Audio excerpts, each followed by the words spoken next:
Hello, I'm Mark. Hi, I'm Brian, and welcome to the Therapy Shed podcast.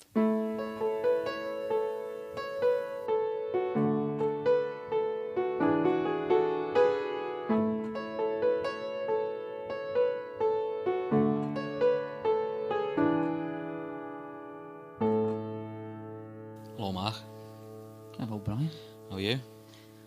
I'm very well, thank you. I'm very glad to be back in the shed. In the shed, it's a nice day, isn't it? It is, yeah. Nice and relaxing. Our little haven. Yes, definitely. So today's episode is What's the Score with Anxiety, Indeed. which I think is quite a good episode for us to do, although I do think it's important for us to mention that, anxiety is quite a big subject and there's lots of different types of anxiety, and, the idea today is to do a bit of an overview of anxiety, and maybe in the future we will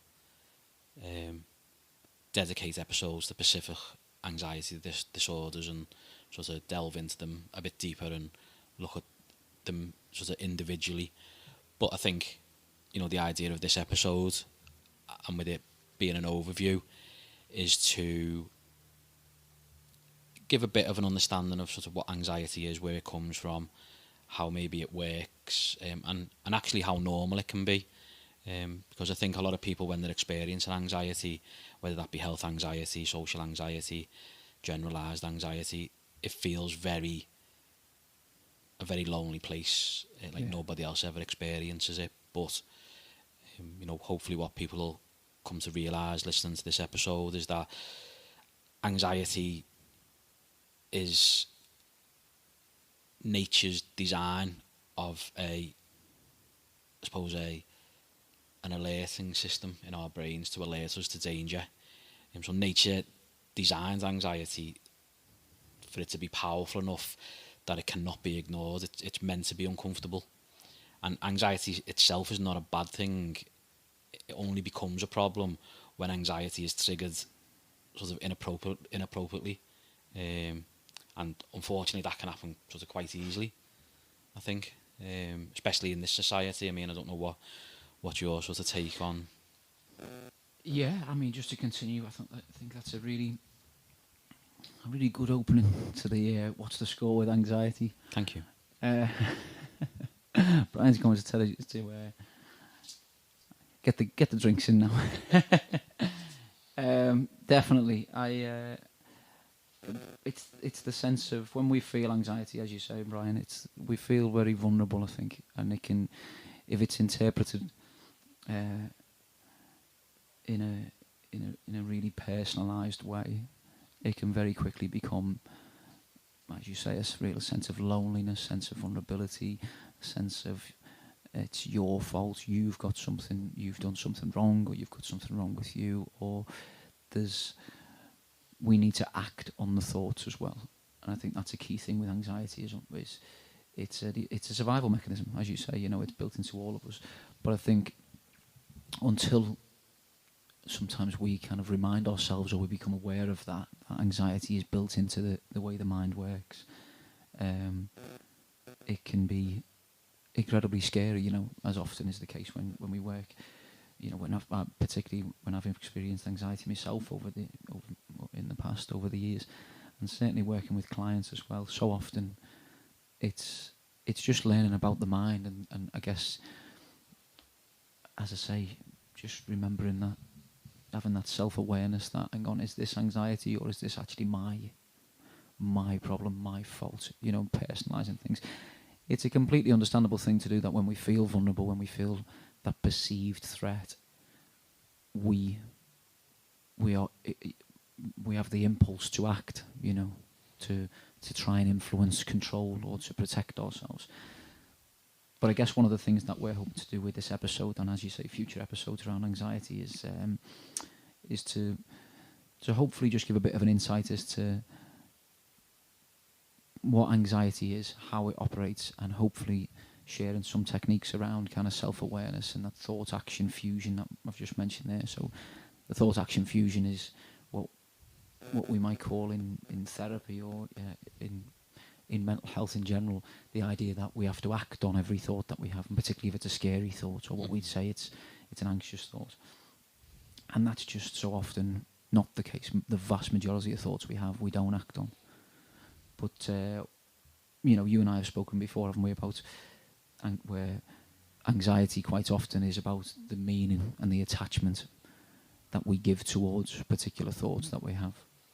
Yeah, definitely. And I think with, the one thing to remember with anxiety is, and the way anxiety works is, it's instinctual. So when we're presented with a situation where we interpret it as being dangerous, the anxiety part of our brain should act instinctively. But what we try and do is we try and control that anxiety. We try and manage that anxiety, which, when we're trying to work with anxiety, managing and controlling the anxiety is right, but where it becomes unhelpful is when that anxiety is trying to be controlled by the part of the brain that the anxiety doesn't come from, if that makes sense. Yeah, definitely. I mean, and that's a key thing, again, around just understanding the mind a little bit, there's two kind of areas of the mind that are predominantly explored when we're trying to understand, and obviously both and trying to process, shall we say, anxiety, trying to make anxiety work for us. And it's what's often referred to as the emotional mind and the rational mind. Now, we all have that. Again, the different areas of the brain. What were you going to say? Yeah, I mean, I think, the intelligent part of the brain obviously is also the frontal lobe, I think, is that right? And the limbic system is the emotional and instinctive part of the brain. I suppose that's what I was sort of alluding to, really, around when those two are not working together, sort of in harmony. That's when often the anxiety can take over and sort of cause sort of the real problems for people, because they're sort of not communicating properly between the two to understand at what point do I need the emotional side of my brain to be working, and when do I need to be using the intelligent side of my brain to be working. They're sort of just not communicating very well. They've fallen out of friends with each other. Definitely, yeah, they've got a cob on with each other.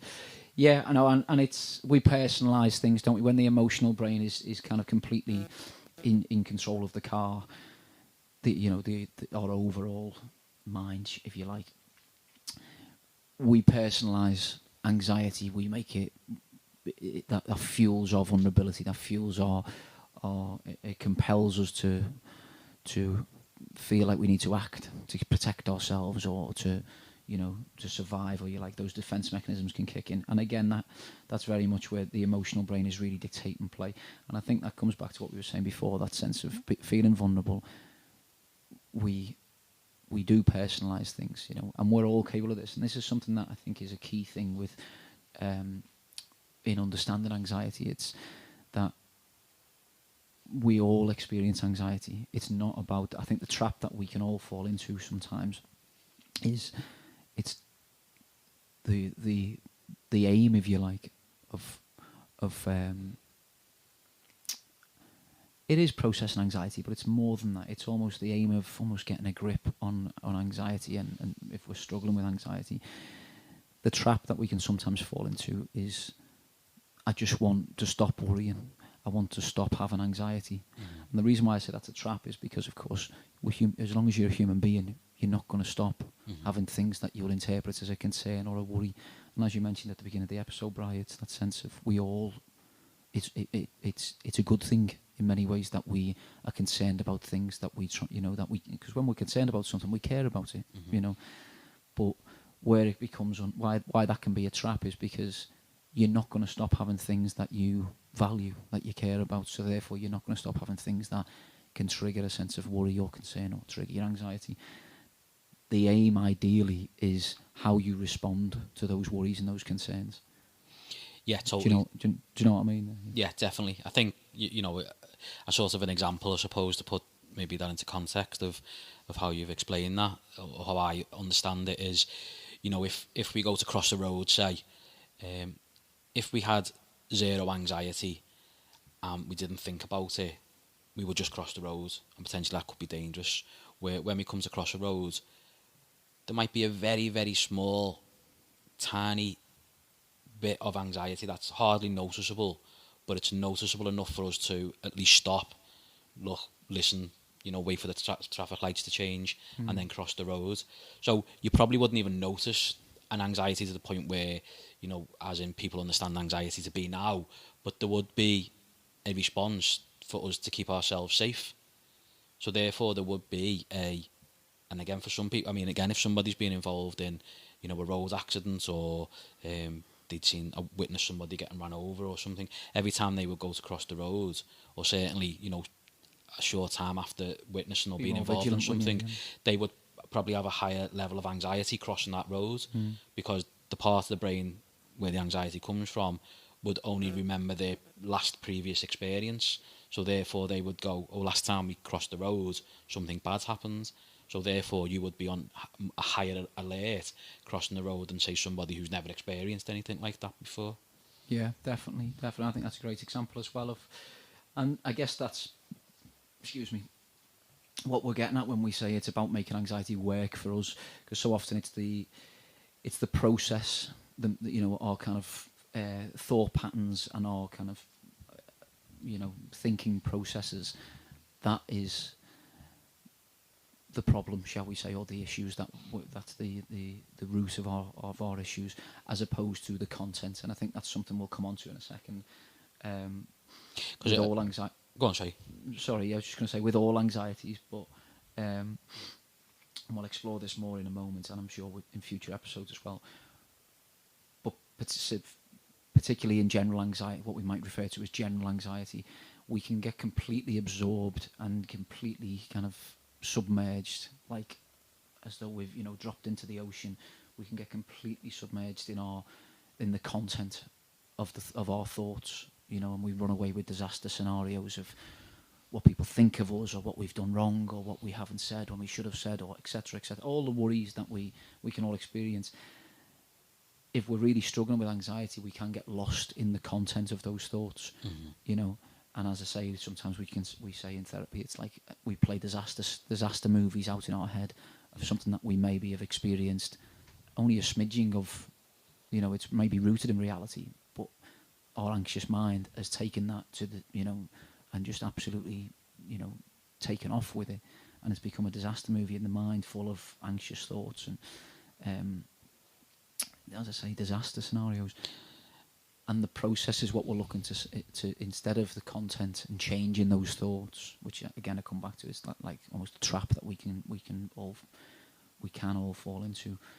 It's actually looking at, okay, how do you recognise your thoughts, and how do you try and recognise your thinking patterns, and crucially, how do you respond to those thoughts? Mm-hmm. Do you recognise it as anxiety, or do you as I certainly have, and I'm sure yourself, and I would guess everybody who listens to this has done in the past, do you get absorbed in those thoughts and those kind of anxious scenarios? Yeah, and I think it's so easy to do, and I think the importance relating to the thoughts and these disaster movies that we can create in our own minds. The reason that they're linked to anxiety is because the part of the brain that produces anxiety doesn't know if something is real or not. So if we think we're in danger, whether we are or we're not, but if we're not in danger but we think we are, our brain will respond as if we were actually in danger, because it doesn't know if it's factual or not. And this is where these disaster movies that we can play out in our minds can become really unhelpful and create a lot more anxiety. And often it's worrying about things that are in the future. And when I say the future, that could be in an hour's time, or it could be in 5 years' time. But if we attach ourselves to that thought, which then becomes a disaster movie, then it's almost like people can get stuck in a loop with it, and then that's where that anxiety continues to sort of just revolve. That sort of revolving door with the way we think then leads to the disaster movie, which then leads to the anxiety. So true, that, isn't it? We can get sorry to interrupt, okay, but just on that one, I think, as you describing there, I would guess working as a therapist and also in my personal life and in my own anxious, experience of anxious thoughts, you'll often find your anxiety gravitates back to the same areas of your life, or even maybe the same situations of your life. Do you know what I mean? And it may be a few different areas or a few different situations that you've experienced or that you're imagining. But when you're feeling a bit worried or a bit kind of, a bit nervous for whatever reason, a bit uncomfortable in yourself, your anxious thoughts quite often do gravitate to the same areas of your life. Do you know what I mean? Whether it's work or whether it's family, or do you know what I mean? It tends to be the things that we care about, things that we attach meaning to, as you say. And all of those things are related back to stress. So, stress plays a huge part in anxiety. If you imagine, a good way of maybe explaining it, I suppose, is if you imagine we all have a stress bucket. And I think this, that, have you heard that saying, sort of, I've had it up to here? And often that's, as you'd say, when you relate it to stress, that's normally when that stress bucket's full. Love that one. I've had it up to here, and that's because your stress bucket's full. My dear old mum used to say that every day when I was a kid. She was very stressed. Mark, I've had it up to here with you. And it is quite an old saying, isn't it? But I think that, for me, when I think about a stress bucket and then I've had it up to here, that to me is that stress bucket's full. Yeah. So the idea really is, and again, hopefully I think we'll probably come on to this a bit later on, is the more we can reduce that stress bucket and keep it, as low as possible. And, life can be stressful sometimes. Some of it is in our control. Some of it is out of our control. But if we can learn to respond maybe to certain situations differently, or if we can learn to manage stress maybe slightly differently than what we're used to, then what you will find is your anxiety and panic, maybe I'll throw that in there, will reduce also. So what I say to a lot of my clients is, it's very, very difficult to be calm and relaxed and anxious at the same time. It's almost impossible. If you're calm and relaxed, you're not going to be anxious. Where if you're stressed and sort of feeling overwhelmed, then it's quite easy to be anxious as well. And I suppose with what you were saying there about those sort of disaster movies and how they can relate to situations that are happening, to us, an example could be, I don't know, you might have some money worries, but you're sitting there and you start thinking, and some of these disaster movies can actually start off as nice movies, so you might be sitting there thinking, oh, wouldn't it be great to win the lottery? If I won the lottery, I'd buy a £2 million house, I'd buy a big sports car, I'd take all the family on holiday, I'd buy a house abroad, I'd pay all my debts off, pay my credit cards off. I've got to pay my credit card next week. What if I can't afford to pay it? If I can't afford to pay it, I'll get in all kinds of debt. Or if I get in all kinds of debt, what if then I can't pay my mortgage? If I can't pay my mortgage, I'll lose my house, and then I'll end up homeless and then living on the streets. And and then you start panicking and feeling really anxious, and your brain starts responding to that because it thinks you're in danger because you're about to be homeless. So something that started off as quite a nice thought can actually quite easily turn into a disaster movie.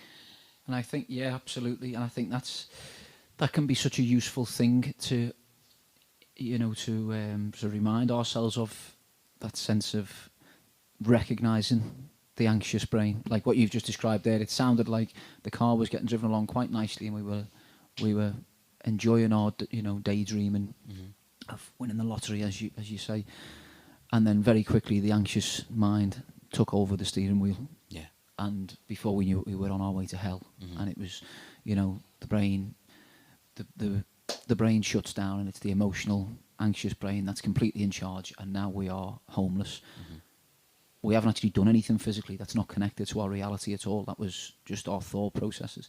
And I guess it comes back, doesn't it, to that sense of recognising that anxiety is what we're looking to try and influence, if you like, or what we're looking to try and kind of almost activate, if you like, in our mind a bit more, in our self-awareness. It's the way we respond to anxious thoughts and to the anxious brain, rather than stopping the anxious brain, rather than stopping the, as you said before, Brian, the emotional mind. Rather than stopping that, which of course wouldn't help and is impossible, it's about recognising that, hang on a minute, that's not, there's no evidence to support where I am in my mind there. That was, you know, it's not, again, not personalising it, you know what I mean? Not feeling like we need to act on that, that anxiety. And again, I suppose using that scenario, and like you've just said there, what I'm basing this on is, you know, often we'll, in therapy, when I'm working with somebody with and using this type of scenario, you know, a really good exercise is looking at what's fact and what's fiction, you know, looking at what, so for example, if we use that scenario that I've just spoke about is, well, okay, what evidence have you got that you're going to be homeless? Well, none, you know, I'm working, I get paid, I can pay my mortgage. Okay, I might have some financial struggles, but, you know, I can cover my bills. So, you know, the evidence is you're paying your mortgage. What's fiction? Fiction is, oh, what if I can't pay my mortgage? But it's not based on any evidence. So once you challenge those anxious thoughts a little bit, then all of a sudden you're giving them less power, and then you feel more in control of them thoughts. That's it. It's absolutely. It's one of the key words, I think, with looking to, you know, to both understand, but then to feel more able to influence, and as you say, rightly say, to challenge the anxious brain is empowerment. It's actually doing things that we can reflect on and that show us that we can influence our, you know, our emotions. We can influence our self-perception, the way we see ourselves, and the value that we place on that. You know, we can do things that influence that, and we'll definitely come on to that more, you know, later in this episode and in future episodes as well. Yeah, and just something that's just popped into my mind when you said about empowerment. I had a client come, and was a young lad, and he came with anxiety, a couple of different types, a bit of health anxiety, a bit of social anxiety, and obviously they were quite closely linked. So the more work that we started doing around sort of that empowerment, challenging your thoughts, you know, speaking to people, you know, talking rather than just referencing how you're thinking with yourself. He came one session after about 4 or 5 sessions, and his anxiety had reduced a little bit, and he you know, he was doing lots of good work. But he came and said to me that he'd gone to play five-a-side, and normally when he'd gone play five-a-side in the past with all his mates, he wouldn't talk about how he was feeling, or, you know, because he thought that, again, the anxiety was everyone will laugh at me, or they'll all think there's something wrong with me, or, you know, whatever. So he'd always feel quite anxious before playing. Back to that sense. Sorry to interrupt. Just thinking, it comes back to that sense of no, you know, I'm the only person. Like, you've personalised, and you feel really vulnerable, don't you? Like, no, everyone else is just getting on okay with life, and it's my problem, it's my fault. Yeah, definitely. Because I think that's what. Sorry to interrupt. Not okay. Because I think that's what he said. Like, you know, he felt like when he'd go and play, and there was, like, you know, 10, 11, 12 of them, that he was the only one, because they all looked sort of normal and just getting on. And, you know, he said, play five-a-side, have a laugh, you know. And he said this one week, after coming to see myself for a few weeks, I think one of the lads had said to him, oh, you know, how's things? And he said, oh yeah, okay, but, and he opens up a little bit about his anxiety, and I think there was about 3 or 4 of them, sort of all round talking, he said. And after the game, when they went home, he said it was really strange, because he got 2 or 3 texts off some of the lads, all saying that they had experienced or were experiencing some levels of anxiety or other, you know, mental health sort of issues, whether it be depression or, you know, whatever. And then the week later, when they all met up before the game, they all had a little chat about sort of how they were feeling, and he felt really empowered then, and felt, you know, like it really helped. And to the point where a couple of the lads that he played football with ended up going seeking sort of therapy and counselling, and at his last session, so this, you know, say 4 or 5 weeks later, he said it was really good. You know, they felt like, or he certainly felt like he had a bit of a better support network, and it was like, you know, going to play five-a-side once a week with his mates, where they'd all have a little chat about sort of just, you know, how they were feeling. He said it wasn't, you know, sort of all sort of fluffy and stuff. It was just, you know, how's things, you know, how you feeling, and, you know, and but felt comfortable enough to be able to open up about any worries or anxieties, or, you know. And I just thought that was a really good sort of. Yeah, no, thank you for sharing that as well, because I think that's a great example of, connecting with other people, and as to come back to our the initial point we were making at the beginning of the episode, that sense of knowing that it's not you specifically that is the problem or your fault. Do you know what I mean? We all experience anxiety, and I think that's a great example, that story of taking away the stigma as well around mental health in general, particularly the idea that, you worry or your experience, to put that label on it, your experience and anxiety. That lad's like story there, and also going back to his pals at football, and then them saying, I'm seeing a therapist now actually, and it's working really well for me. It's just a chance for me to, to whatever, process what they've got going on or chat about something in confidence. That's just brilliant. I mean, it really does kind of fill me with a lot of optimism, that, because I think it's so important, one, to take away the stigma of mental health, the idea that there's any sort of weakness to acknowledging that I worry about things, or because when we, as I mentioned before, Brian, but I honestly think it's often as simple as, when you worry about things, it's another way of expressing that is to say you care about things. Yeah, definitely. But unfortunately, if we're in the, again, I come back to it, the thought patterns, the thinking process of, well, no, I'm not. I don't think of it as I care about things. I think of it as though I worry all the time about everything. Unfortunately, that's when that kind of self-criticism can really start setting in. That sense of, so everyone else just seems to be getting on with life, so obviously I'm weak, or I'm the problem, or everyone else is the problem, and they don't understand me. And that, I love that story, because that just shows how just simple everyday connections with other people, showing a bit of compassion. I mean, that's something else as well. When we have self-compassion, quite often we automatically increase our capacity for having compassion for other people as well.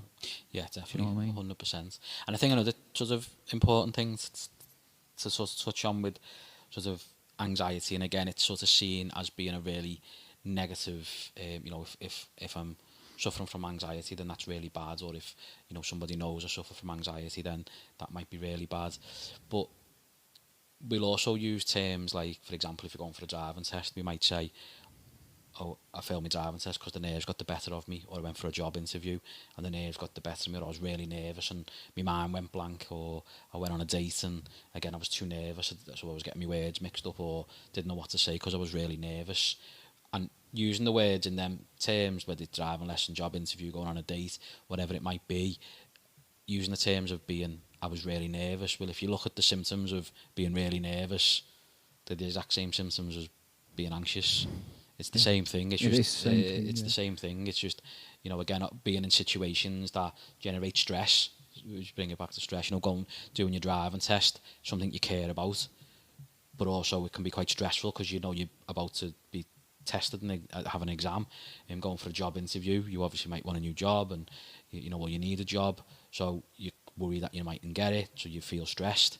Going on a date, again, feeling stressed because you want to make a good impression. So it all relates back to stress, which, as we've just spoke about, anxiety relates back to stress. So being really nervous and being anxious are actually the same thing. It's being really nervous has got a less of a negative sort of connotation around it.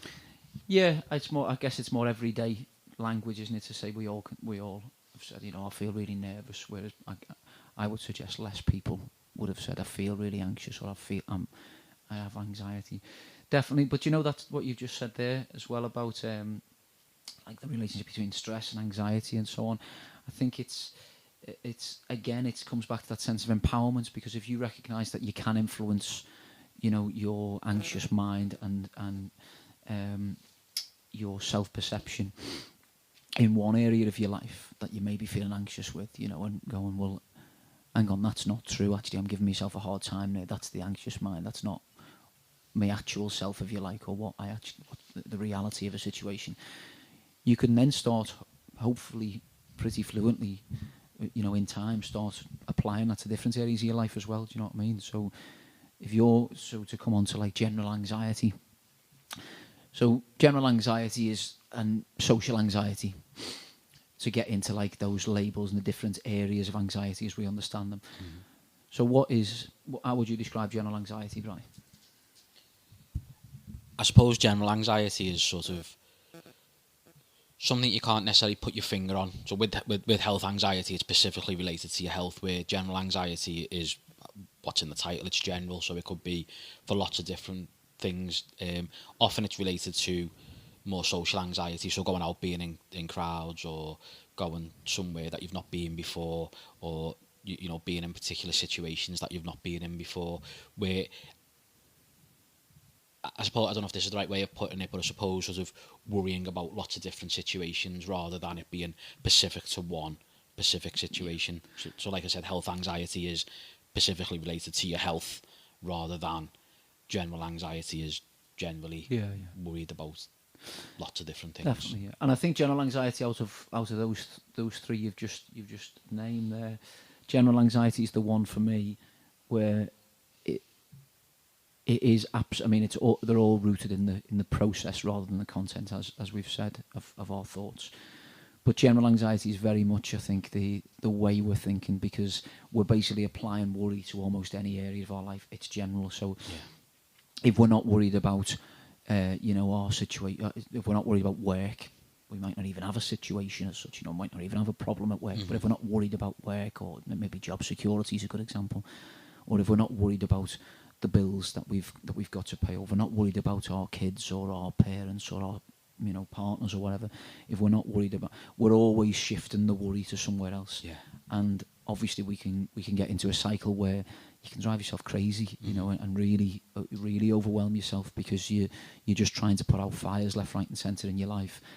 And really it is about the process of your thinking, rather than solving any whether it's a real problem or often an imagined problem that you're thinking of, that you're focused on and you've attached a lot of meaning to. It's the way we're thinking about them that's really what we look to try and if you like, treat with anxiety. And people often say to me things like, sometimes I worry about worrying, or sometimes I worry about the fact that I've got nothing to worry about. So that's called anxiety sensitivity, that, isn't it? That's, which is it, and I think that's a very common one, that as well, probably, that idea of, if I haven't got anything to worry about, what does that say about me as a person? I couldn't do that, I'm not, and again it comes back to that thing that it's, if we've been thinking a certain way for a long time, it can just be, well, no, that's who I am, and I'm sure you've heard that in session, and I certainly have as well, working with clients, and I experienced that, particularly as a youngster, that sense of, well, no, this is who I am. And I think it makes so much sense for the mind to have that self-perception, you know what I mean, of we are fixed as people, but the brain is incredibly plastic, and at the same time it loves habits and routines. It works on, operates on habits and routines, but if we try and challenge them, sometimes it's surprising how quickly we can, just with a little bit of work and commitment to, I suppose, alternative thinking patterns, shall we say, how quickly the brain can get used to a different way of thinking.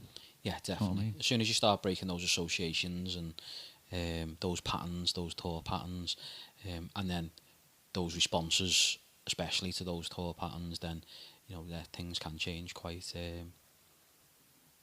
quickly. Would we say that's the key with anxiety? Just to talk about it as an overall, an overall issue again. Would we say that's the key, is the response to worry and concern? Do you reckon that's the big one? I think so. I think if we can learn to respond differently to the way we think, then we break that sort of cycle, and we take more control back, rather than it being, like we've said, that part of the brain that doesn't know if it's real or not real. It just sort of responds in a way that we're in danger and we react. Where if we can change the way we react, then when we have a thought, we won't just initially react as we always have. And again, it's that saying, isn't it? If we keep doing what we've always done, we'll keep getting the same results type of thing. Course, so if every time you have an anxious thought, you react in a certain way, let's say panic, then that's what's going to keep happening. Where once you can recognise, well, just because I have a thought doesn't mean I have to react in a way of panic, then when you're able to change that, then obviously that's when those change will then start to change also. Yeah, and you mentioned panic there as well. I mean, panic is one of the anxiety disorders. I'm not completely comfortable with the label disorders, but in our profession, you know, there's 6 primary anxiety disorders, aren't there? And panic's one of them. And we'll definitely do an episode on panic in the future, I'm sure, because that's a Definitely really interesting area. I think also it might be worth mentioning OCD is an anxiety disorder as well, but I will think, certainly do an episode on that as well. Yeah, I think it was just important for yeah. people to know that, because a lot of people see OCD as a separate entity, or, you know, a separate sort of mental health condition. Yeah. And although it is in ways, but it's classed as a anxiety disorder, and a lot of it's rooted within anxiety. Well, that's it. It's behavioural anxiety, OCD, isn't it? It's we're having very anxious thoughts that can often be really, really overwhelming. So we perform the behaviours, don't we? The obsessions are the thoughts, the compulsions are. So what am I going to do to stop something from happening, or make something happen?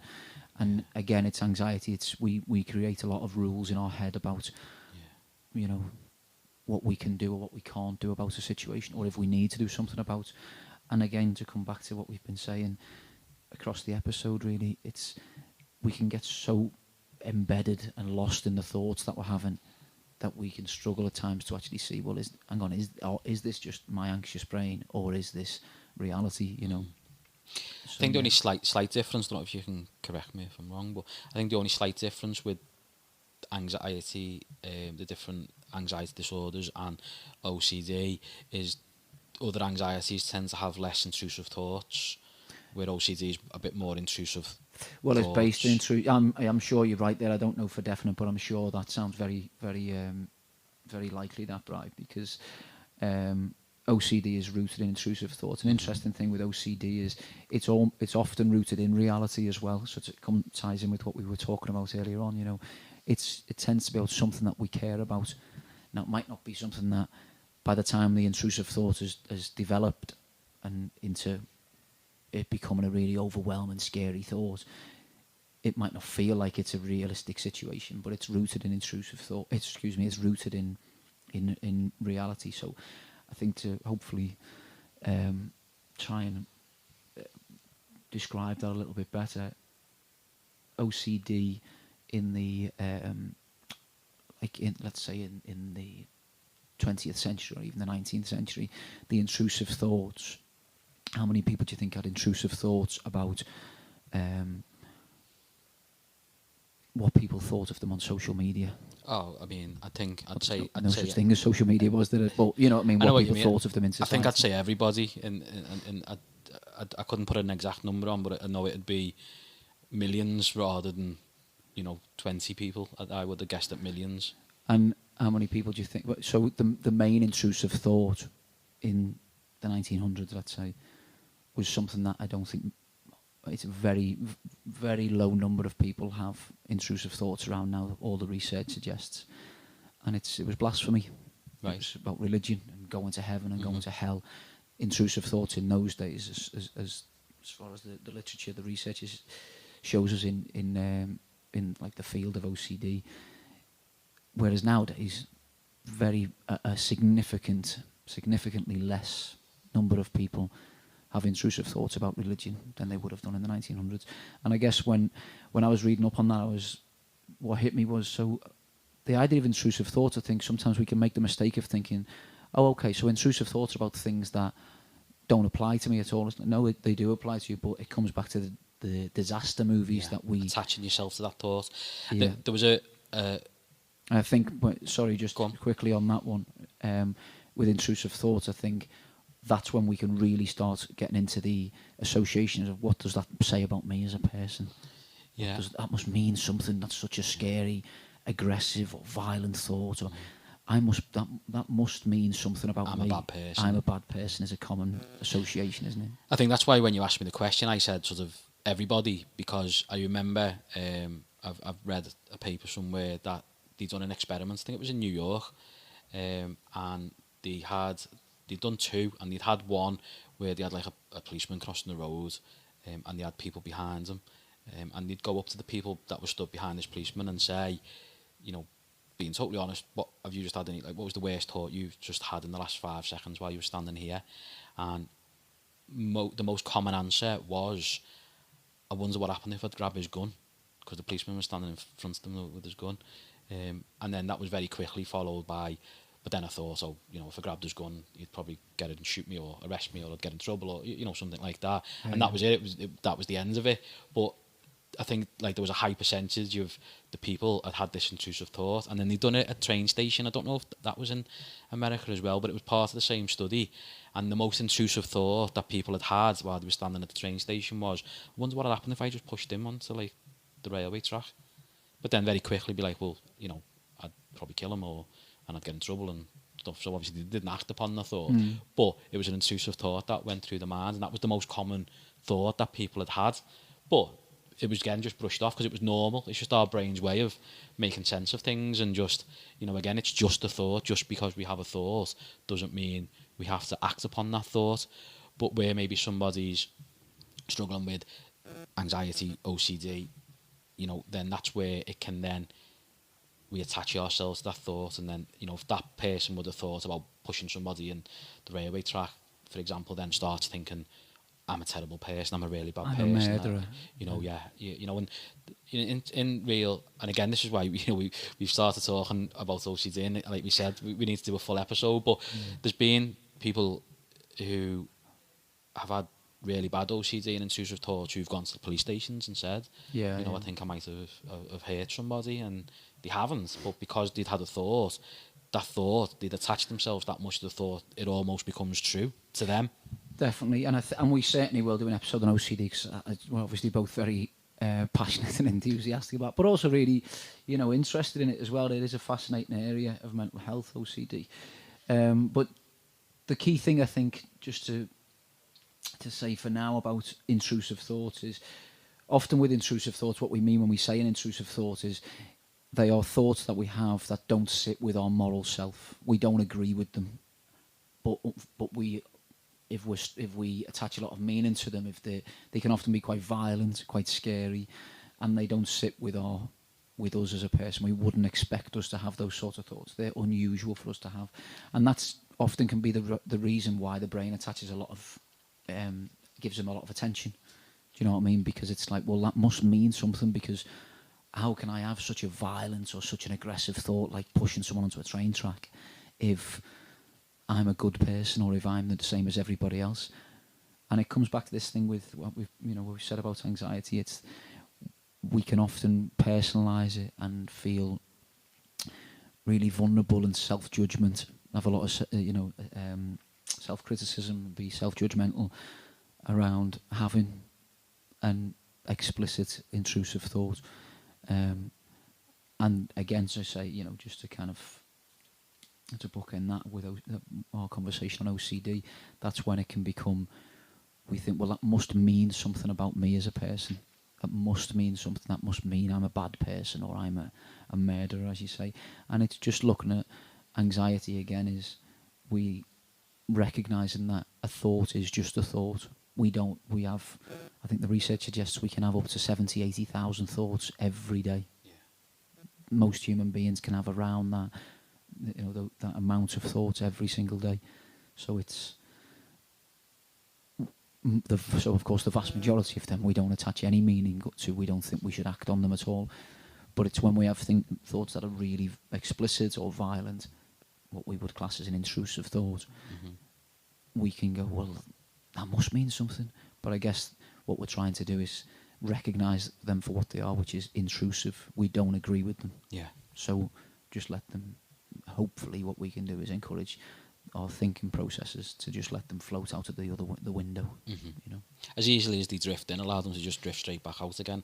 In the same way, you know, I think before I was sitting here waiting for you to come, and I was looking at, you know, out the window, and, you know, the sky's really blue, nice day, and the thought come into my head is, why is the sky blue? But then a few seconds later it went. You know, I didn't then sit there for another hour contemplating why the sky was blue, and even if it did, it wouldn't have mattered, because it wouldn't have had no negative impact on how I felt. Or you told me you were prepping non-stop for this podcast. I was clear in my mind. Yeah, yeah, sounds lovely in the therapy shed haven as well. Yeah. I can envisage you getting lost in the sky. It's very hard to get anxious in here when you're It is indeed, quite calm and relaxed. So you mentioned before about general anxiety, social anxiety, and health anxiety. So health anxiety, I guess, is understandably, you know, we're in I guess we're still in a pandemic, aren't we? Or a pandemic is ongoing in the world across the globe. So health anxiety is, I'm sure, expected to increase, you know, and expected to be very prominent in society for quite some time now. So I just think maybe, you know, for a couple of minutes talking about health anxiety, you know, when we're talking about health anxiety, as you mentioned before, Brian, it's that sense of of course we're worried about our health, but why is it health anxiety and not just looking after ourselves? When does it become anxiety as such rather than just self-care and taking, you know, being a healthy person? What's the difference? I think it's because, well, just before I maybe answer that, for me, my experience of working with people with specifically health anxiety, a lot of the time it's more of a lack of control, not being able to control whether they get ill or not. That's my understanding. That's it, isn't it? That's my understanding as well. And I think that's the difference. And that's why I wanted to sort of mention that, because I think, you know, it is important to look after yourself, and, you know, if you feel unwell, maybe, you know, go to the doctors, or, you know, have some rest or take some medication or whatever it might be. But with health anxiety, it's when even when you've had reassurance, that you're not able to fully accept that reassurance, or you constantly feel like you're having to try and control something that you can't control. Definitely, and I think with health anxiety, it's the feeling that you're lacking control over. Like with all anxious thoughts, it's the feeling that I'm attaching meaning to it even when I don't want to. You know, a worry or a concern. But as you say, yeah, health anxiety is definitely it's often characterised with reassurance seeking. You're always asking people, maybe family members, or always visiting, you know, your doctor or your optician or whoever it may be, you know, and asking them for reassurance on things. A common symptom of health anxiety is you'll go to your doctor or you'll go to even a specialist, and they'll say, yeah, your eyesight's fine, for example, or an optician or whatever the particular area of health that you're concerned on, you're absolutely fine. And you'll go home and you'll still check yourself. Yeah. It's like self-checking is a very common behaviour with health anxiety. Yeah. You're always looking to see if there's any, you know, and I think one of the themes with the thought processes around health anxiety is the misconception that to be a healthy person involves not having any health concerns or any pain or, you know, any kind of discomfort. And again, it's not to encourage decreasing your self-compassion. In fact, it's encouraging you to have more self-compassion in that, you know, if you feel a little bit unhealthy or a bit under the weather, that doesn't mean that you're a bad person or that there's something wrong with you as such. We're human beings who are, you know, our health does fluctuate from time to time. But if we're given professional reassurance and we're feeling like, okay, well, should I explore my anxiety and see if it is that area of my overall self? That's what we're looking to do with health anxiety, really, is to see if it's, as I say, one of the, you know, some of the key symptoms are, regardless of, you know, health professionals' reassurances and regardless of your own self-care, you're still feeling really worried all the time, to the point where it's disrupting your, you know, your quality of life. You're feeling really worried by health concerns. Definitely. And again, I always bring it back again when I'm working with clients is, you know, what evidence have you got? I think when someone's suffering from health anxiety and they're worrying about a particular issue they may or may not have, is what are you basing this on? What evidence do you have that you have this condition? What's fact? What's fiction? You know, what facts have you got compared to, you know, what's fiction, or what facts have you not got? And health can be the thing that I completely agree, of course, yeah. And health can be the thing that we've attached the anxiety to as well. You know, if we're feeling uncomfortable in work, for example, or if we've got something going on at home, which is I want to say like understandable, if you like, for us to say, well, I am actually worried about what I've got going on in my personal life, my family life, or my partner, or my children, what have you. Sometimes the brain can be like, well, but that's a big problem, and that is really scary. So health anxiety is still really scary, but I know where me again to come back to the habits and routines of the mind. The mind may have gotten into the habits and the routines of, that's my go-to with worry, is my health. I worry about my health all the time. Now we're unlikely to think of it in the way I've just tried to say it then, but that can be the habit that the brain has. You know, when we feel anxious, it's Definitely. I'm unhealthy. I've got something wrong with me physically. You know. And although that can be quite distressing for the person, but it brings it back to that sense of control. If something's going on externally that they feel they've got no control over, worrying about the health can almost feel like, well, I'm constantly checking my blood pressure, so I'm in control, but I'm absolutely petrified that I'm gonna, my blood pressure's too high, or it's making me panic. That's that negative maintenance cycle, isn't it? Then Yeah. you check all the time, which gives us the illusion that I'm checking and I'm realising that I'm okay. So I'm in control. I'm in control, yeah, exactly. So I need to keep checking then. Yeah. And unfortunately that just encourages the anxiety to become And more it's powerful. And a really good way sometimes working with clients. Once that sort of, you've done a little bit of work, is I often ask clients with health anxiety, what are the fears do you have, in life in general, what, like, you're scared of heights or whatever, and a common theme is things like scared of flying, scared of lifts, an ultimate one, which again for me is massive with health anxiety, and the ultimate one is a fear of death. And if you think about them three examples, what are they? They're all fear of not being in control. If you're in flying, you're not, unless you're flying the plane, you're not in control. In a lift, you feel quite enclosed, but you're not really. You press a button and it goes up. You're not in control. Yeah. Death, unfortunately, you can't control when you die or you don't, or what happens after you die. They're all a sense of not being in control, and I often find that's quite a common theme with people who present with health anxiety. It's about not being able to control. definitely, yeah. And I think another thing that comes up with health anxiety is often the client, the person who's struggling with health anxiety, is they've experienced either a poorly relative or a death during their childhood of a close person close to them, a family member or close friend. That's a very, very common theme of people who develop health anxiety. Excuse me. Yeah. Or they've had an illness themselves. Or they've had an illness themselves during childhood. Yeah. Or certainly a bad experience, whether that be not necessarily an illness, but something happened, like an accident or something, and it was a very frightening experience. That then maybe induced anxiety, and then it often feeds it as an adult into health anxiety. I've found that quite a bit.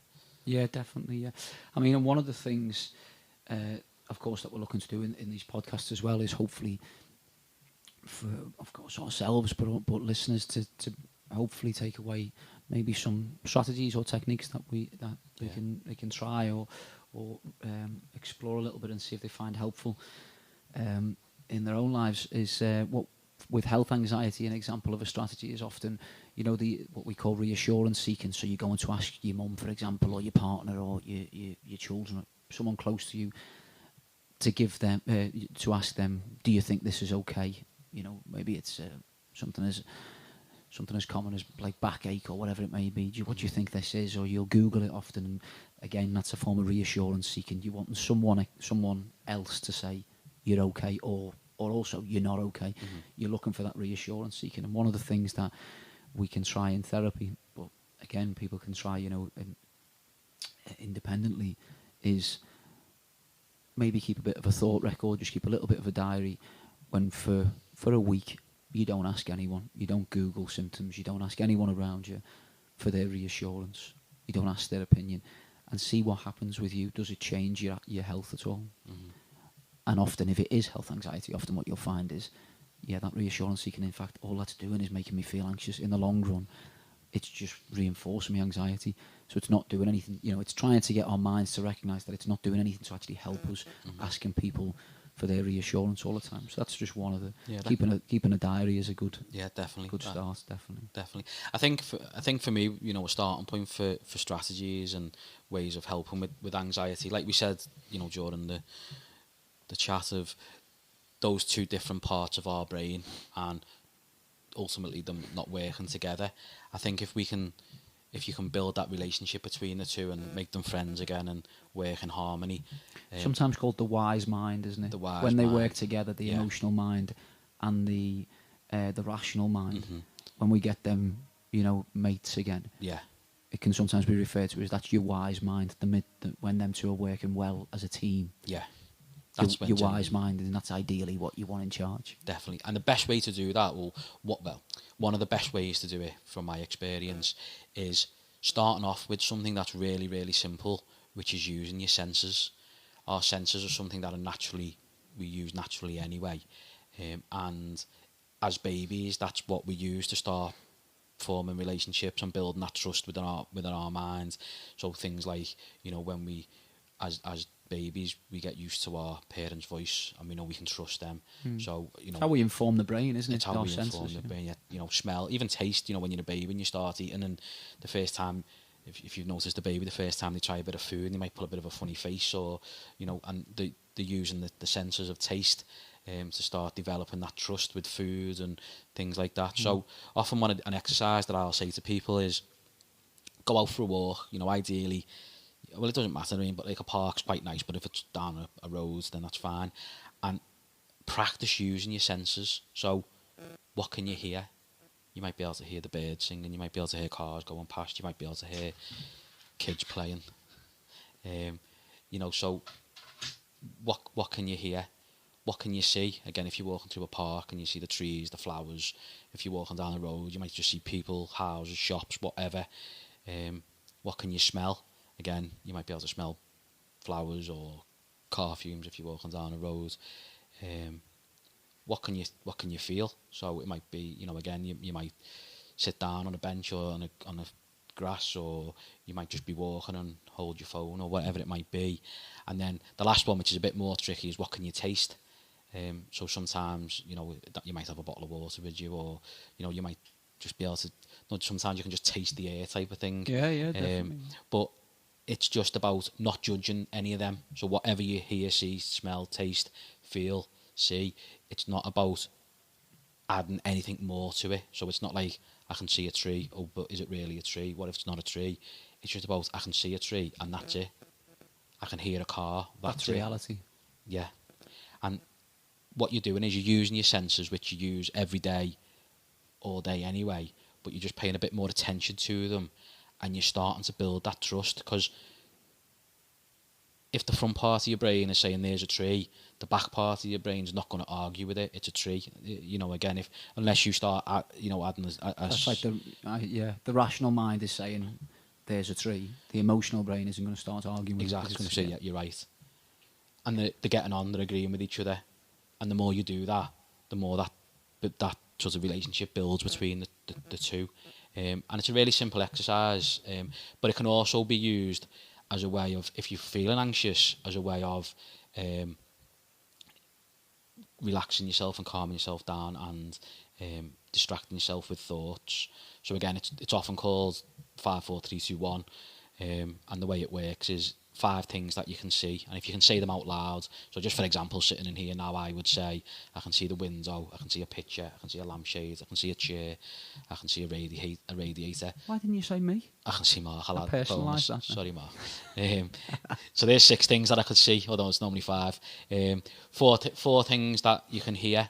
So again, you know, sitting here, it's quite quiet, but I can hear Mark breathing. I can hear the birds singing. I think I can hear cars in the distance.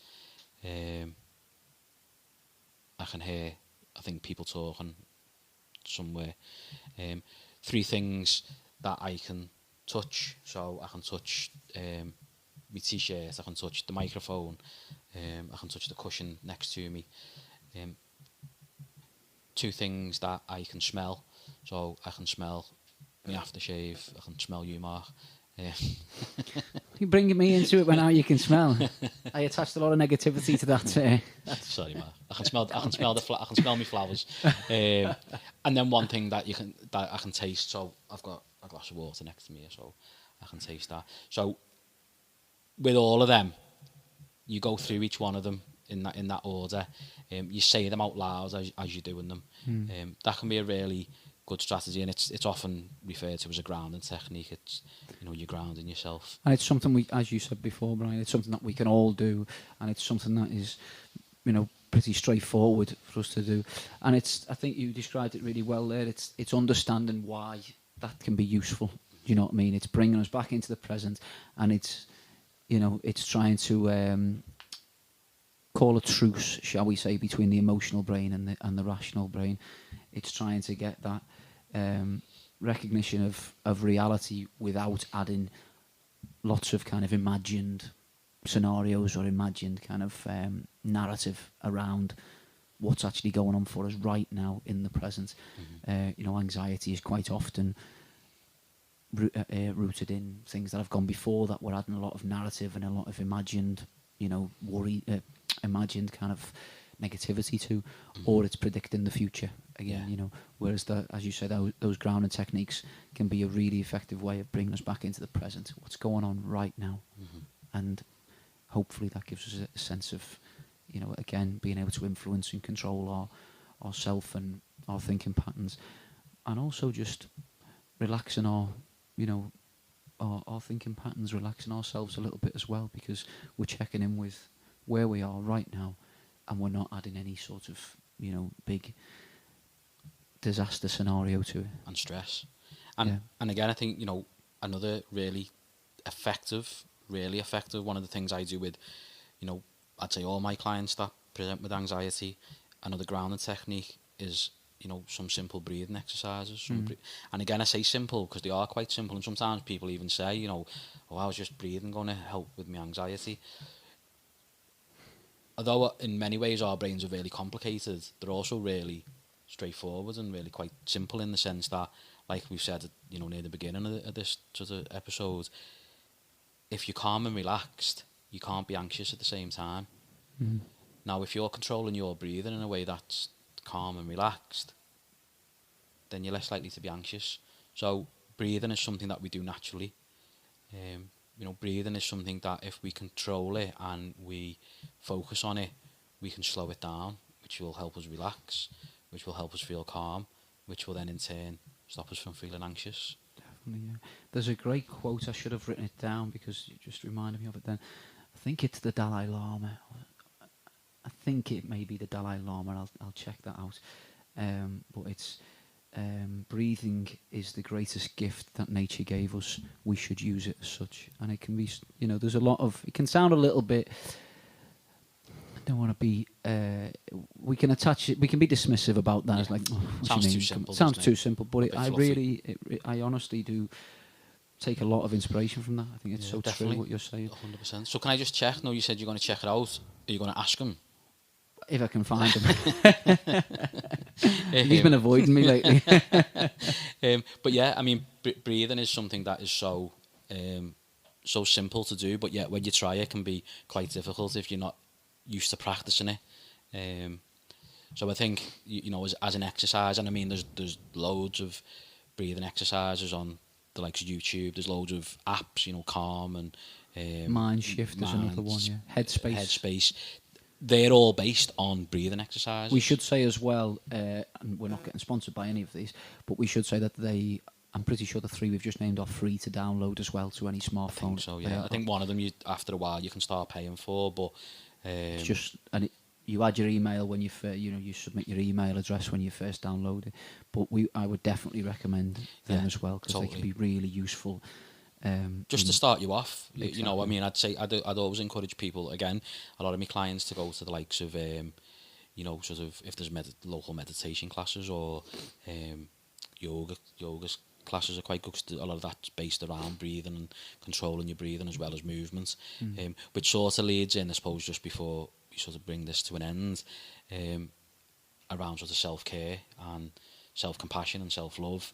and just being kind to yourself again, because they all are rooted for me around de-stressing, emptying that stress bucket.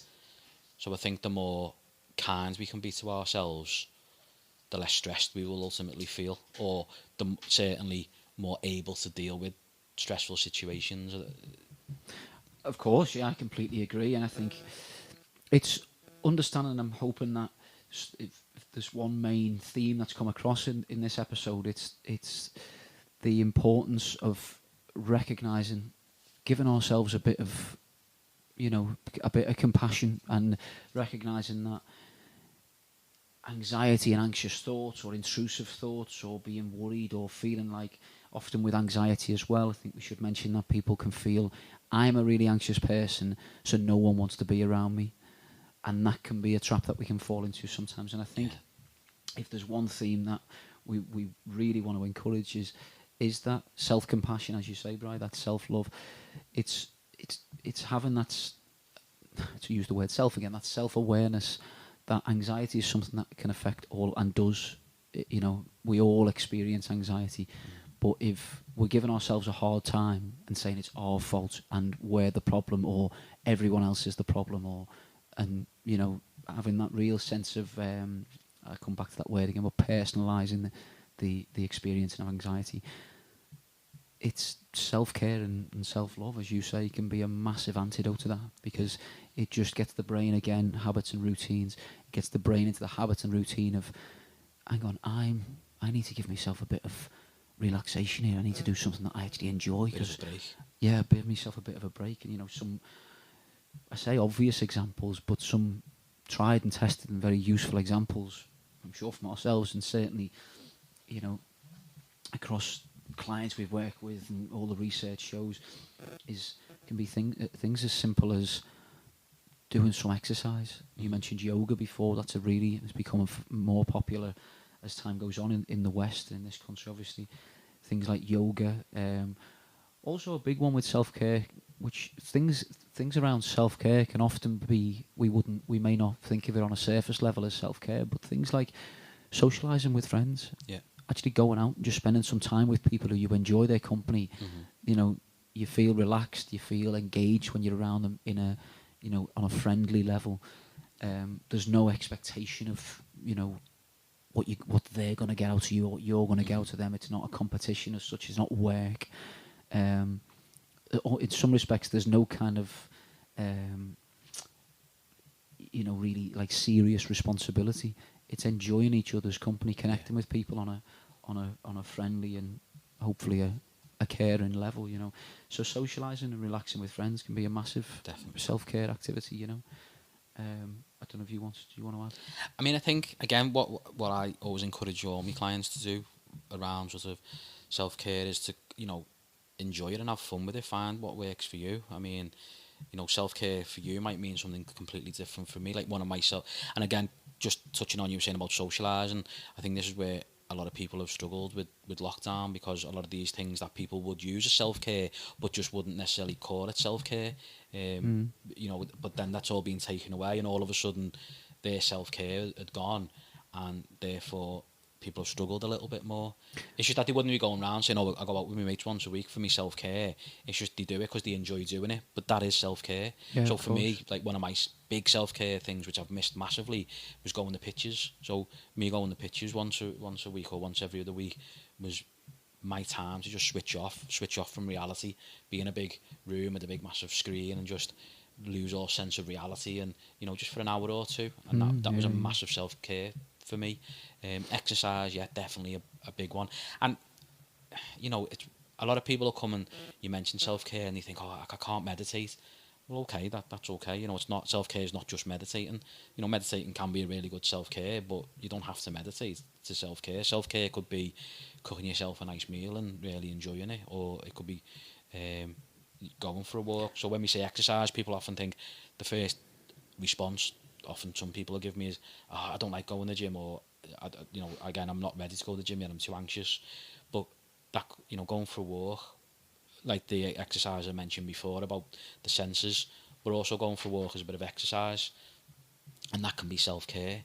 It's giving ourselves permission to do that as well, isn't it? Yeah. Because everything you're saying there, I'm thinking, big thing for me as well is allowing ourselves to recognise that they're things I enjoy. Yeah. It's okay for me to enjoy things, because I think when we feel really anxious, or particularly if we're really struggling with, you know, everything we've discussed in today's episode, you know, mental health in general, but anxiety, in whatever way that is, you know, you experience that on a personal level. If we're feeling really overwhelmed with anxiety, we can actually get to a stage where you're scared to allow yourself to relax and to enjoy things. So it's you know, as you're saying there, self-care, a big component of that is self-compassion. You know, it's allowing ourselves to enjoy things. Yeah. So what I say to my clients when we're talking about self-care is, no matter what it is you're doing, you're only doing it for the sole purpose as it's for you, and it's to help you feel relaxed or feel nice about yourself or feel good. So, for example, you know, getting a bath, sometimes you just get a bath to get clean, which is fine. But if you're getting a bath as part of your self-care, you're not getting a bath to get clean, you're getting a bath to just relax and enjoy it, putting some bath salts in, or, you know, lighting some candles, or just listening to some music while you're just relaxing in the bath. And then once you've done that, then you might get washed and get sort of clean. Or you might have had a bath or a shower earlier on in the day, but this one's specifically for self-care. If you go in the gym again to lose weight, to get fitter, to socialise, that's all fine. But maybe one of those gym sessions a week is for the sole purpose of, you know, it's for self-care, because afterwards when you walk out of it, you feel good, the fact of whatever you've just done. So yeah, I think that's important, about whatever it is that you're going to be doing as part of your self-care. The sole purpose of it is for that reason, nothing else. It's not for anybody else. It's not for no other reason apart from you enjoy doing it, you like doing it, and it makes you feel either good or calm or relaxed or excited or whatever. But that's the purpose. It's just for you. That's the purpose of it. I agree, yeah, completely. That's the word, isn't it? That's the purpose of why you're doing it. And it's,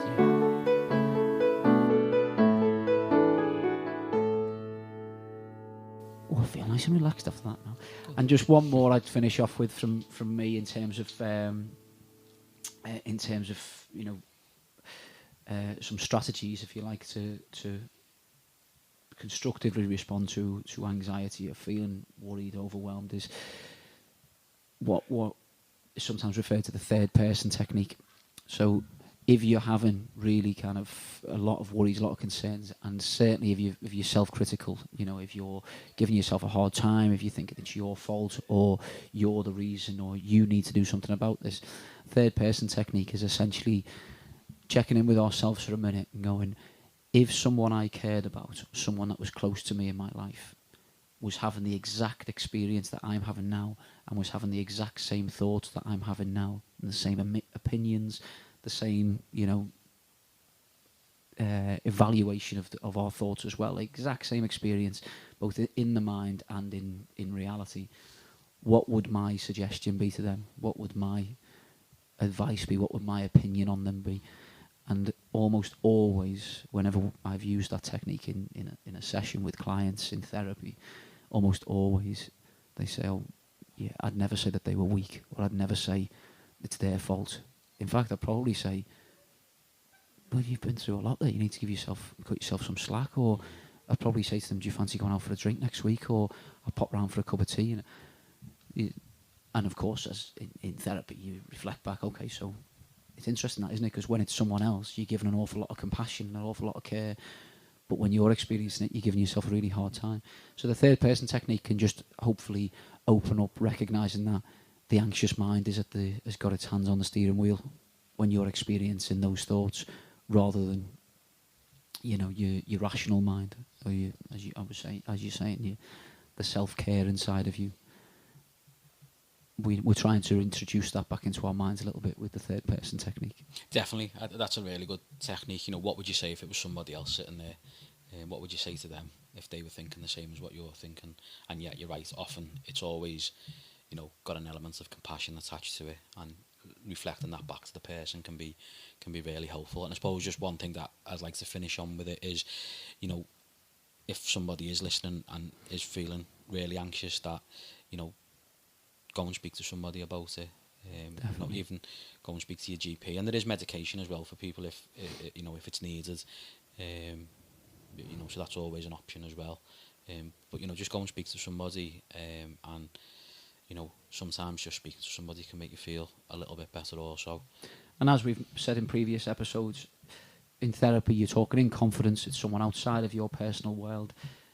That can make all the difference of just allowing you to have that time, you know, to really check in with yourself, you know, and hopefully encouraging that self-compassion. Yeah. So yeah, certainly access support because it is out there. Just before we finish, we mentioned a couple of apps. So just to repeat them again, we said Mindshift, Headspace, Mind. I've got Calm Mind. That's Calm another Mind. one. YouTube's good for certainly for grounding techniques. Yeah. Obviously And breathing techniques. And breathing as well, techniques. Yeah. Obviously with YouTube, sometimes some of the things on there can be a bit. I'd say breathing exercises on YouTube for me. I would, and again, unfortunately, we're not getting sponsored by any of these, but yeah, I would certainly say on YouTube, John Kabat-Zinn mindfulness. Yeah. You could do a lot worse than Google and John Kabat-Zinn mindfulness. He's kind of the godfather of mindfulness, and there's a lot of breathing exercises with him available on YouTube, like 10-minute, 5-minute clips of him just going through some very, very straightforward and hopefully helpful breathing techniques. I've been on YouTube and Google sort of grounding exercises, and there's hundreds on there. What I'd say to people is go through them, find ones that you like and that you feel have an effect, and the other ones obviously just ignore. Yeah, what works for you. Yeah. Just find what works for you. Yeah. Well, I'm feeling very relaxed after that. It's a few times you've said that today, so must be feeling really relaxed. It's this shed, I'm telling you. It is relaxing. It is. How much are you charging for me to be in here? I couldn't afford you. Okay, so we will certainly do episodes on more specific areas of anxieties and the difference, to use that word again, disorders. And certainly we've got a couple of guests already lined up, and we'll get some people who are more specialised in certain areas than maybe yourself and I are. But yeah, looking forward to it. Yeah, me too. So I think we can safely say. Yeah, I think for today that's a wrap, isn't it? See you next time. Yeah. It's mostly toast, isn't it? That's what you say.